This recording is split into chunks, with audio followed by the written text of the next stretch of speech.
Making their way out onto Kingston Heath for this NPL Victoria clash between the Bentley Greens and Melbourne Knights. I think because they've had to recruit as heavily as they ever did when John Ionu was the general manager here, and now it's different administration. It's Tulsi instead of Johnny I, as we see a cross whipped to the edge of the box. Now a chance for Mitchell Hoare. Tumbling shot. Oh, and he scores. Mitchell Hoare makes it 1-0 to the Bentley Greens. He picked his spot and Mardos couldn't get there. Well, picking his spot is the right word there, Teo. You could just see we had the perfect angle sitting behind him. And, well, we were seeing the back of his head, but I'm going to be willing to guess that his eyes absolutely lit up when he saw, you know, that open far post.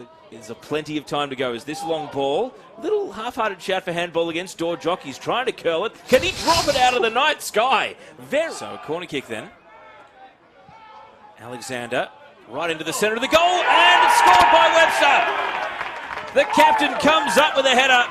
Melbourne Knights defence just parted, and it allowed Webster uncontested to not in for 2-0, and the Bentley Greens now have a firm hold on this contest. Well, breaks central. This could be dangerous here. Bowman's long ball. Waring breaks through the defensive line. Flag stays down as he retrieves the ball on the left. Numbers to aim for in the middle. He goes for the step over. Still Pierce Waring wants to go himself, and he scores.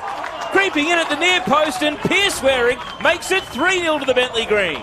Well, you'd have to say just a bit of individual brilliance from Pierce Waring. Bentley Greens getting out there on the left flank. For all your money, you would have thought Pierce Waring would have had to look up and find a teammate in the middle. No, sir. Just go yourself, a few step overs, and really hammers a shot in at the near post. And coming from Bryce. Chunkaroon has to be careful, taken away by McGrath. And now Iaconis making the run. McGarry follows him. Iaconis, good technique to wrap his foot round the ball, and he nearly crossed it into the path of Braden Crowley. Alexander's corner to the far post. Solid header, and no real appetite to win the ball from either McGrath or Sumaro initially, but away come the Knights with possession, and a nice pass. Albano, flag stays down. One-on-one against the keeper. Jean Albano gives the Melbourne Knights hope. Well, that goal there, it's two things. One, fantastic move in transition to get it in pace, but two, you cannot say enough about that perfectly weighted ball through to just set up the goal and the shot and the goal for Albano. I mean, perfectly weighted, set up on an absolute plate. Moment of class, and from Zwetsloot it was. So as we just quickly check the replay, so the other game that was still going, so we've got the late finish here. Free kick taken quickly. Iaconis! Oh, look at that cheeky grin. He knows that he's produced something special. A little bit of magic from Damien Iaconis will have snuffed out the Knights' comeback here. Bending in that lob, it's 4-1.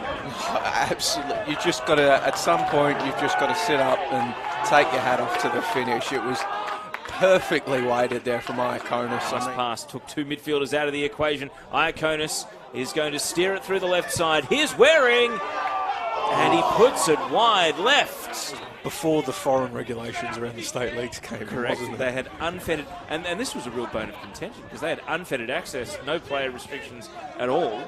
NPL teams, of course, limited. Here's Iaconis. This time the cross is a perfect ball, and it's high five for the Bentley Greens. What a night they've had, and the man who started the scoring back in the first half, Mitchell Hoare, has a double. This is emphatic.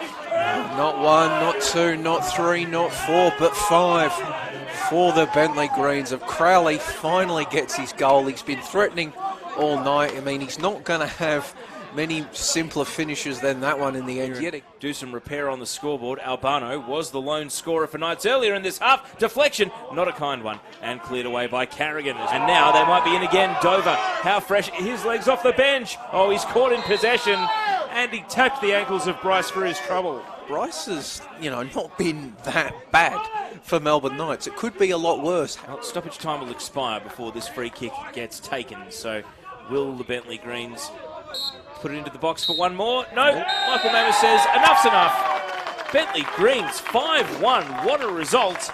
Melbourne Knights conceding 5 tonight, having only conceded 10 prior in the league.